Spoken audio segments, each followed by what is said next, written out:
Apa itu hikmah dan manfaat melaksanakan ibadah haji? Ya, ibadah haji itu ibadah terakhir dari 5 rukun Islam. Wa hajjul baiti man istata'a ilaihi sabila. Apa fadilah keutamaan orang haji? Waduh, banyak banget, Pak. Termasuk ibadah yang bisa menggugurkan seluruh dosa besar dan dosa kecil. 30 tahun maksiat, enggak sembahyang, zina. 40 tahun maksiat, zina, macam-macam. Itu dihapusin sama Allah dengan haji. Ibadah haji. Maka satu hadis yang diriwayatkan oleh Al-Imam Al-Bukhari dari Abi Hurairah radhiyallahu taala anhu, man hajja wa lam yarfuth wa lam yafsuq raja'a ka yaumi waladathu ummuh. Siapa yang haji wa lam yarfuth, mulai dia ihram agak meluk-meluk bini, apalagi pakai hubungan sama bini, yarfus tuh. Mulainya kapan? Mulai ihram. Jadi kan kalau mau haji nih, ini besok nih, ini sekarang udah pada mandi ihram. Kalau yang ngambil tamat tuh sekarang udah pada mandi, semuanya beres, udah pakai ihram, niat. Dan bahkan mungkin sudah ada yang ke Arab. Itu udah pakai ihram namanya. Kalau sudah muhrim, sudah pakai ihram, sudah masuk dalam ihram, sudah masuk dalam rentetan haji, maka fala yarfus. Kagak boleh berhubungan badan dengan istri apa? Berhubungan badan dengan istri, begitu juga enggak boleh meluk-meluk bini, enggak boleh nyelek-nyelek bini, enggak boleh wasak-wasak bini yang sifatnya itu seks. Itu syaratnya, Pak. Syarat kalau mau dosa kita diampunin semuanya. Walam yafsuk, enggak maksiat. Kagak maksiat artinya ya kagak bohong, kagak dosa, kagak apa, ngomong kotor, kagak apa, kagak punya pikiran kotor. Enggak jahat sama orang, enggak nipu sama orang, ditanya sama laki, "Ma, kamu punya duit?" "Enggak, bohong." Kelar udah, Pak, enggak ada diampuni dosa. Laki ditanya sama bini, "Pak, lu mau duit berapa haji?" "Ya, aku butuh cuma 3 juta." Habis sudah masih sekantetan, bohong. Kelar, Pak. Atau debat di sana. Kayak pejabat-pejabat orang-orang kaya tuh, Pak. Pejabat-pejabat orang-orang kaya kalau haji itu rata-rata belagu, Pak. Orang dikit menunya komplain, orang dikit hotelnya komplain, marah-marah, "Saya pejabat, Anda tidak kenal." Ya, Pak, jangankannya sekali di haji, 70 kali dalam seumurnya Allah gak akan terima dan dosanya tidak akan pernah diampuni. Maka syarat ulama sepakat bahwa syarat diampunkan dosa kita yang kecil atau yang besar saat kita haji, yang pertama, kita bisa menjaga rentetan haji yang makruh, yang haram apalagi itu kita jaga sampai kita kelar haji atau kelar tahallul kelar udah Jumratul Aqabah dari wukuf di Arafah, Muzdalifah, terus Jamaratul Aqabah, tahallul awal. Boleh kita pakaian bebas. Tapi belum boleh berhubungan. Nah, udah kelar semuanya 3 hari, 2 hari atau 3 hari kita di Mina, kelar, langsung ke Makkah misalkan, ngambil tawaf ifadah. Kelar tawaf ifadah, baru kelar haji. Di situ baru boleh kita berhubungan badan. Boleh di situ kita berseks-seks tuh sama bini kita.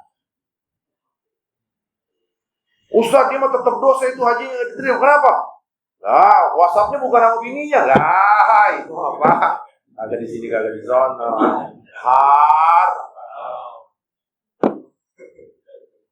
Paham betul? Itu namanya WhatsApp-nya asal. Maka yang mudah-mudahan kapan kita berangkat, Kong Masin, ya Allah, Kong Nani, orang-orang tua kita berangkat, ya Allah, Pak Haji Budi, Ustaz Rusmi muda ya, alhamdulillah. Pokoknya yang belum berangkat haji, mudah-mudahan ingat kalau memang sendiri saya pengen dapat haji yang mabrur, maka utamaan itu dosa diampunin. Yang kedua, setelah dosa diampunin dikasih tiket sama Allah nih, tiket surga. Dan terakhir, apa tanda kalau haji kita mabrur? Kalau padofir dapat haji mabrur, surga dapat, dosanya diampuni. Gimana ada tandanya? Enggak. Bu. Apa tandanya, Bu? Tandanya pulang haji lebih baik. Tandanya pulang haji udah lebih baik, lebih benar.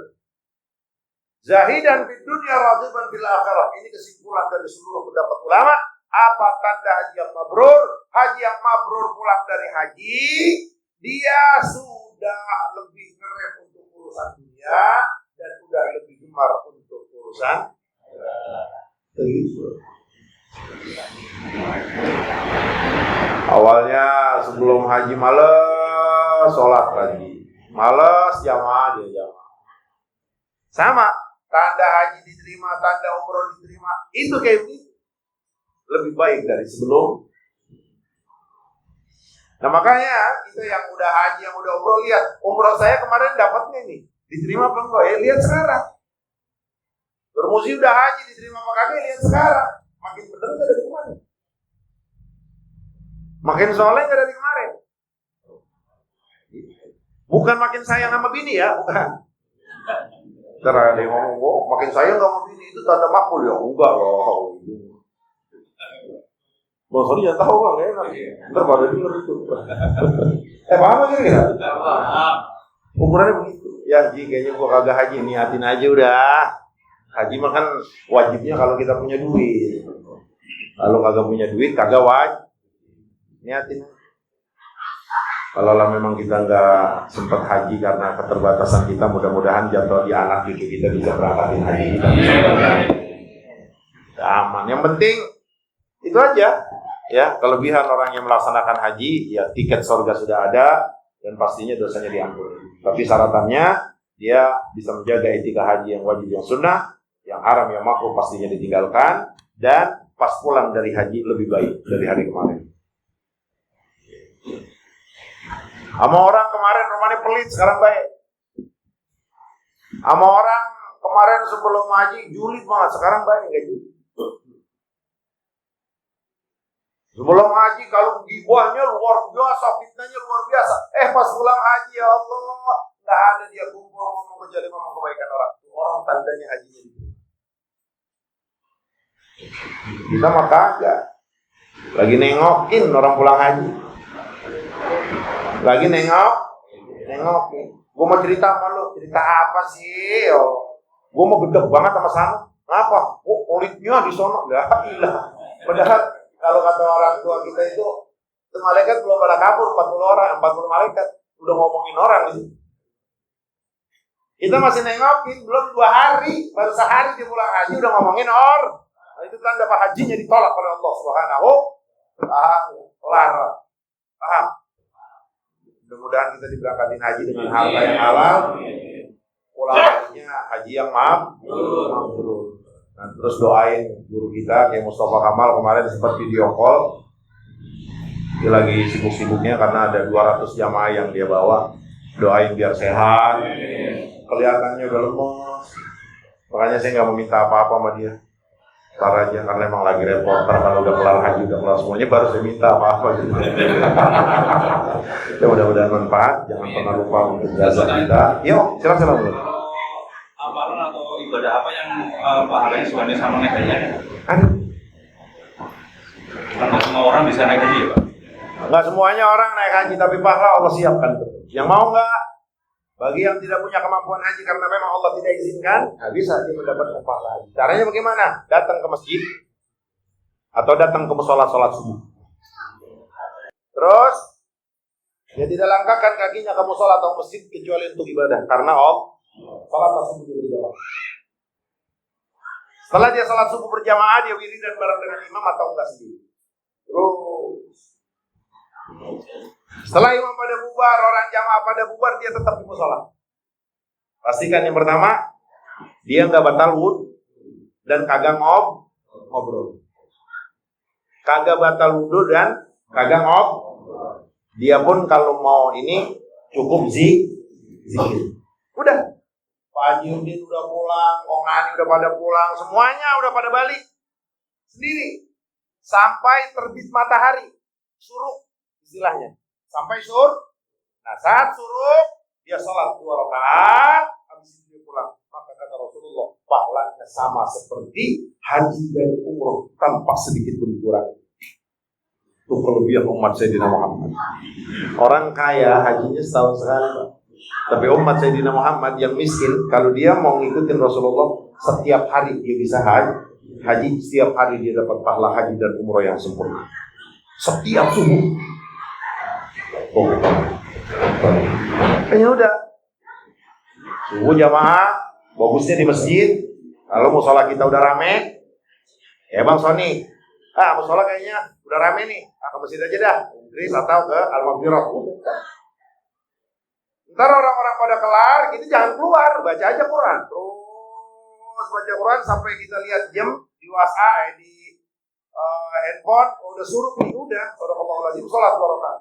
Sholat sunat suruh, Allahu Akbar, dapat 2 rakaat, Assalamualaikum warahmatullahi wabarakatuh, Assalamualaikum warahmatullahi wabarakatuh. Pahala kau sama seperti haji dan umroh, tidak dikurangi. Jangan jangan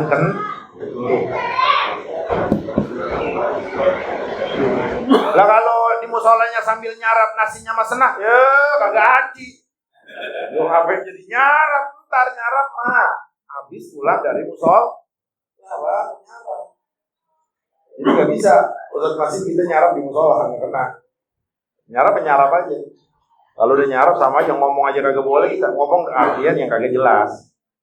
Artinya memang dizikir. Maka Ibnu Taimiyah Syekhul Islam Ibnu Taimiyah itu di dalam manaqibnya disebutkan oleh Imam Abu Hafsin, Ibnu Taimiyah itu rahimahullahu taala itu kalau habis subuh itu dia baca Al-Fatihah sampai 300 lebih.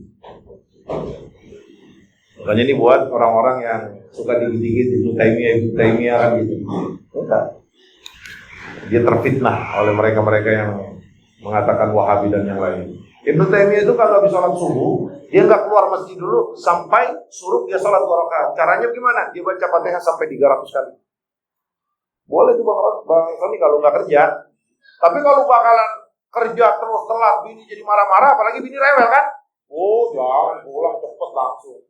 Jangan pakai biar di sini pulang berantem, nggak boleh. Karena ada bini yang marah kayak begitu. Lama amat di musola, ada janda di musola ya. Bini kurang ajar. Jangan begitu. Ini kadang-kadang suka cegukan ya Bang Pele ya. Iya, suka kadang-kadang kurang padi.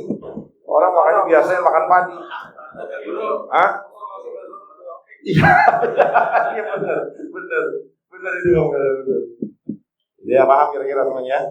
Mudah-mudahan manfaat dari Allah yang salah yang keliru dari setan. Subhanallah wa bihamdika asyhadu an la ilaha illa anta astaghfiruka wa atubu ilaik. Bersama-sama baca wal 'asri a'udzubillahi minasyaitonir rajim. Bismillahirrahmanirrahim. Wal 'asri innal insana lafi khusr illa alladziina aamanu wa 'amilus shalihati wa tawassaw bil haqqi wa tawassaw bis sabr. Subhanakallahumma wa bihamdika asyhadu an la ilaha illa anta astaghfiruka wa atubu ilaik. Sallallahu ala sayyidina Muhammadin wa ala alihi wa sahbihi wasallam. Alhamdulillahi rabbil alamin.